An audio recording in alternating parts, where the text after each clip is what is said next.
क्रिस्त में मेरे भाई और बहनों, आज हम प्रभु के पवित्र सुसमाचार सुन चुके हैं।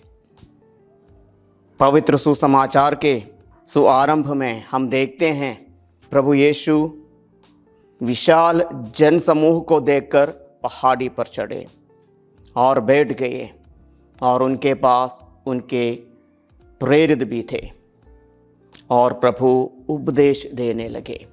प्रभु यीशु का उपदेश किन चीज़ों के बारे में है? इस बात को समझने के लिए हमको पिछले और उससे पहले रविवार के पवित्र सुसमाचार को ध्यान में लेकर आना पड़ेगा। पहला रविवार में हमने प्रभु यीशु मसीह के बपतिस्मा के बारे में सुना। संत यूहन्ना बपतिस्ता यरदन नदी के तट पर आकर लोगों को कहते हैं, प्रायश्चित करो क्योंकि स्वर्गराज निकट आए हैं। और सभी जन बपतिस्मा ग्रहण करने के बाद प्रभु यीशु मसीह आकर संत यूहन्ना बपतिस्ता से बपतिस्मा ग्रहण करते हैं।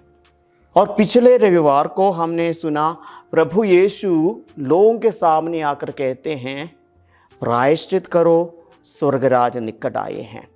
बिल्कुल जो शब्द संत यूहन्ना के मुंह से यहूदी लोग सुना, वो प्रभु यीशु मसीह के पवित्र होठों से लोग सुनते हैं।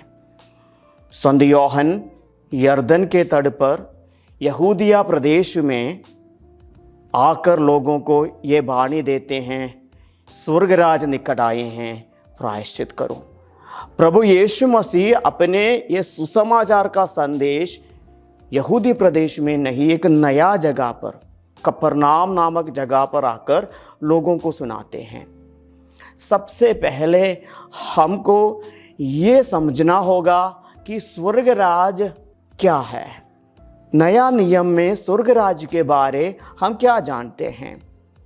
प्रकाशन के ग्रंथ में उनके 21वां अध्याय पवित्र वचन 3 में हम सुनते हैं, देखो ये है मनुष्यों के बीच ईश्वर का निवास, वे उनके बीच निवास करेगा, वे उसकी प्रजा होंगे और ईश्वर स्वयं उनके बीच रहकर उनका अपना ईश्वर होगा।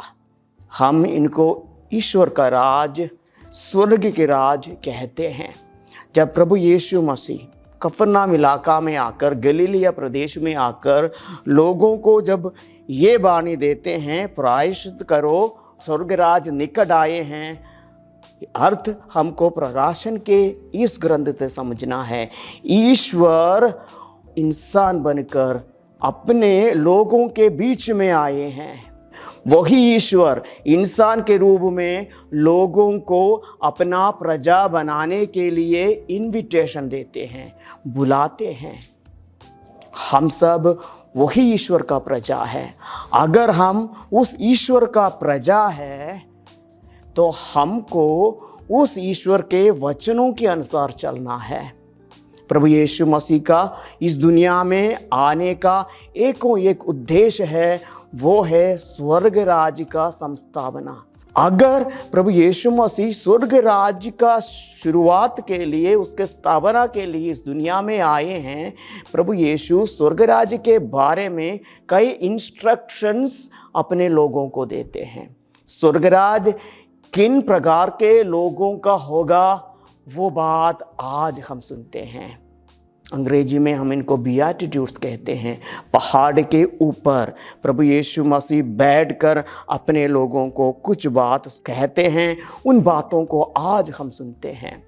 जब प्रभु यीशु मसीह पहाड़ पर चढ़ते हैं, हमारे धर्म ग्रंथ के ज्ञानी लोग कहते हैं, हजारों साल पहले मिस्र देश से आज़ादी पाकर, गुलामी से आज़ादी पाकर यहूद लोग सीनाई पहाड़ के नीचे खड़े हो गए। मूसा पहाड़ पर चढ़कर अपने ईश्वर के साथ बातचीत किया और ईश्वर ने अपने लोगों के लिए 10 हुक्म दिए। उस समय से वो लोग ईश्वर के प्रजा बन गए। उसी प्रकार प्रभु यीशु मसीह ईश्वर आज स्वयं अपने लोगों को एक नए प्रकार के नियम देते हैं। हमने आज के पवित्र सुसमाचार संत मत्ती के अनुसार अध्याय 5 पवित्र वचन 3 में सुनते हैं, धन्य है वे जो अपने को दीनहीन समझते हैं, स्वर्गराज उन्हीं का है। एक बड़ा नियम प्रभु यीशु मसीह अपने लोगों को देते हैं। ये शब्द को हम अंग्रेजी में सुनते हैं, blessed are those who are poor in spirit. आत्मा में गरीब जो है वो धन्य है, क्योंकि स्वर्गराज उन्हीं का है। हम यही शब्द संत लूकस के पवित्र सुसमाचार में अध्याय 6 में सुनते हैं, पवित्र वचन 20 में, धन्य है जो गरीब है। प्रभु यीशु मसीह के इच्छा के मुताबिक, प्रभु यीशु मसीह के समझ के अनुसार, यानी कि पवित्र वचन के अनुसार दीनहीन लोग कौन हैं, गरीब कौन हैं, या आत्मा में गरीब कौन है।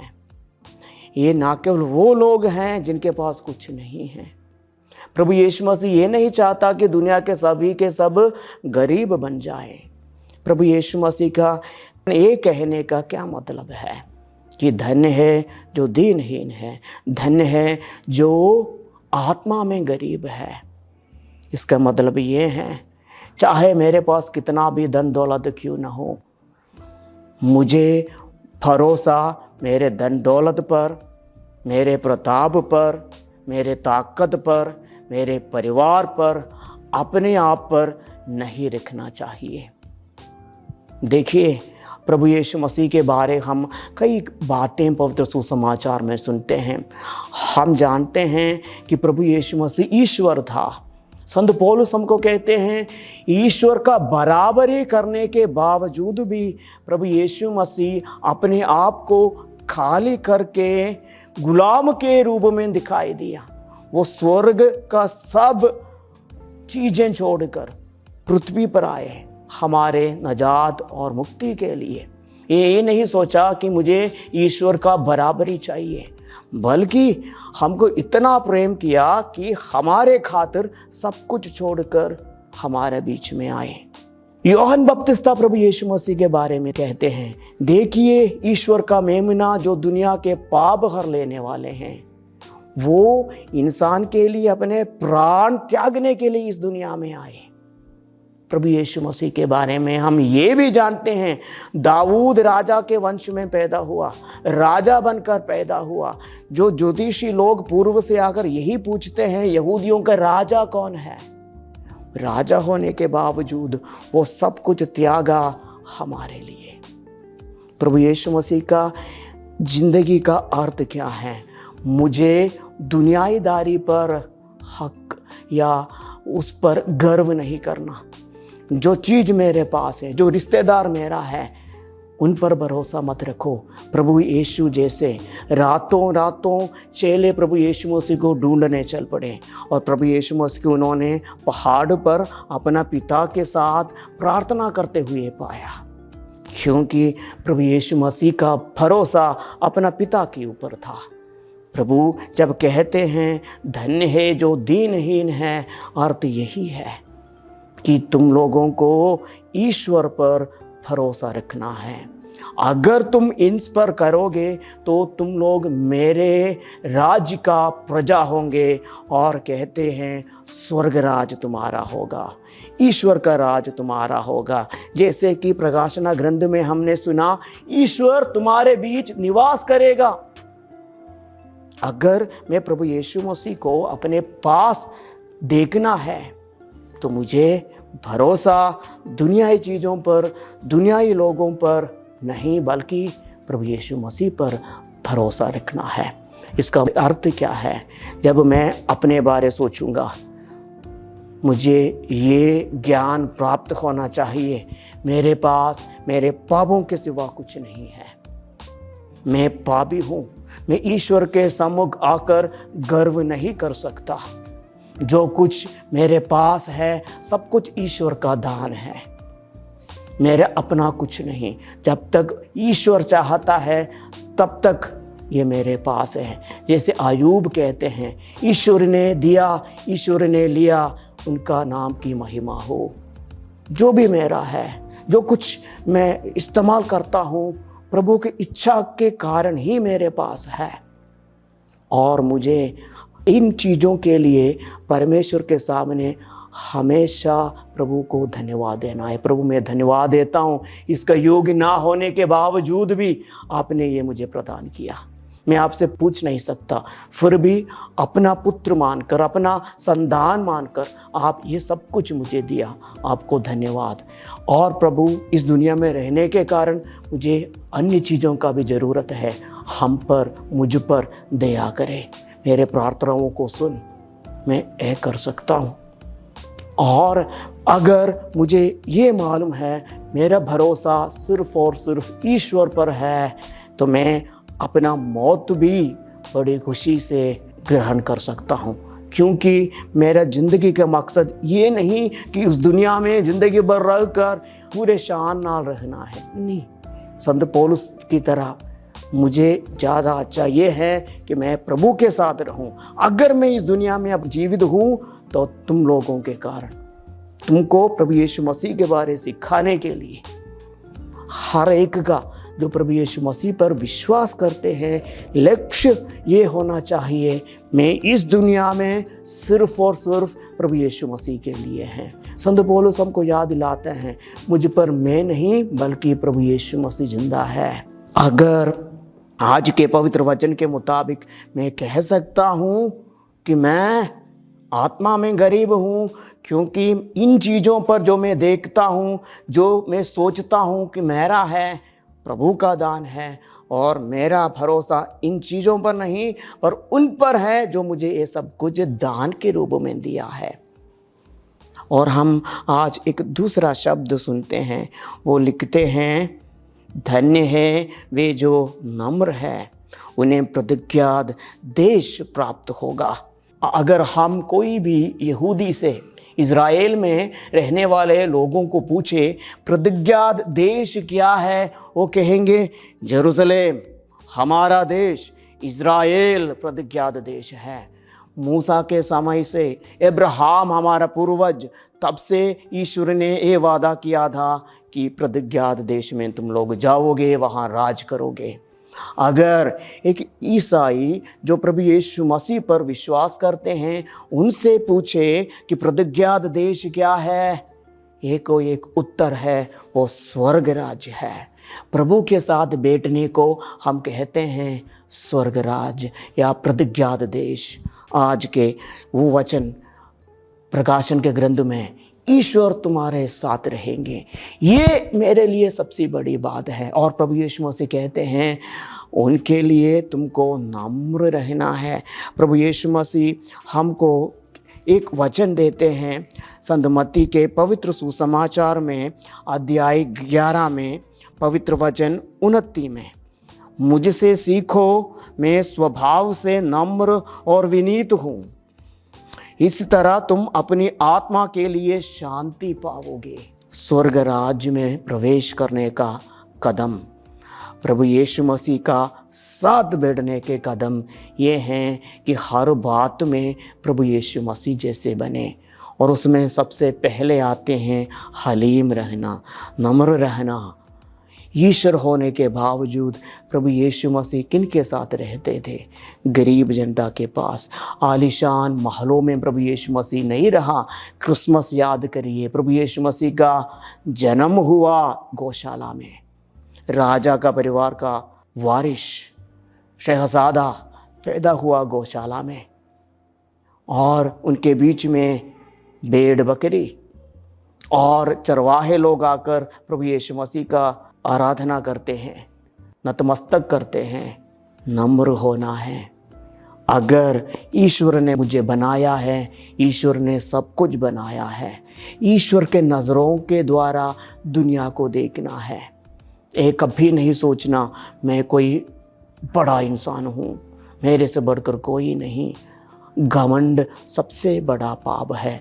घमंडी का प्रार्थना कभी सुनी नहीं जाएगा, और घमंडी कभी ईश्वर के राज्य में प्रवेश नहीं कर सकता।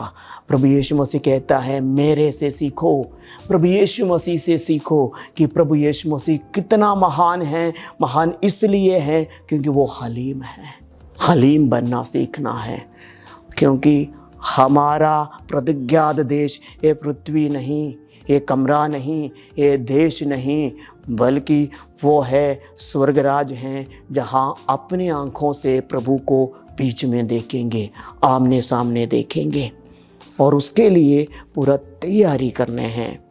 और प्रभु यीशु मसीह कहते हैं, धन्य है वे जो शोक करते हैं, उन्हें सांत्वना मिलेगी। जो शोक करते हैं, ये नहीं कि मैं एग्ज़ाम में फेल हो गया और मैं रोता हूँ, ये ऐसा नहीं कि मैं बीमार हो गया और मैं रोता हूँ, ऐसा नहीं कि मुझे बड़ा दर्द हो रहा है और इसलिए मैं रोता हूँ। प्रभु यीशु मसीह का क्या अर्थ है जब प्रभु यीशु मसीह कहते हैं, धन्य है वे जो शोक करते हैं, उनको सांत्वना मिलेगा। कहने का मतलब है, जैसे प्रभु यीशु मसीह ने दुनिया को देखकर, दुनिया का हर प्रकार का नाइंसाफ़ी को, दुनिया के हर प्रकार की पाप को देखकर दुखित हुआ था, उसी प्रकार पाप से दूर करते हुए दुनिया का हाल देखकर, उस दुनिया के लिए, हमारे पापों को देखकर रोना है, माफ़ी मांगना है परमेश्वर से। प्रभु, मैं जानता हूँ कि आप सब कुछ जानते हैं और आप मेरे लिए इस दुनिया में आए, मेरे लिए अपना जान कुर्बान किए, फिर भी मैं इस पाप से मुझे आज़ाद नहीं, मैं पाप कर बैठ जाता हूँ, मैं दुखी हूँ, मुझे माफ़ी दीजिए। प्रभु यीशु मसीह का वचन आप सुनिए, प्रकाशन के ग्रंथ में 21 अध्याय में पवित्र वचन 4 में प्रभु यीशु मसीह हमको कहते हैं, वे उनकी आँखों से सब आंसू पोंछ डालेगा। इसके बाद ना मृत्यु रहेगी, ना शोक, ना विलाप और ना दुख, क्योंकि पुरानी बातें बीत चुकी है। इसका क्या अर्थ है? हम ईश्वर के राज्य में पहुंच चुके हैं।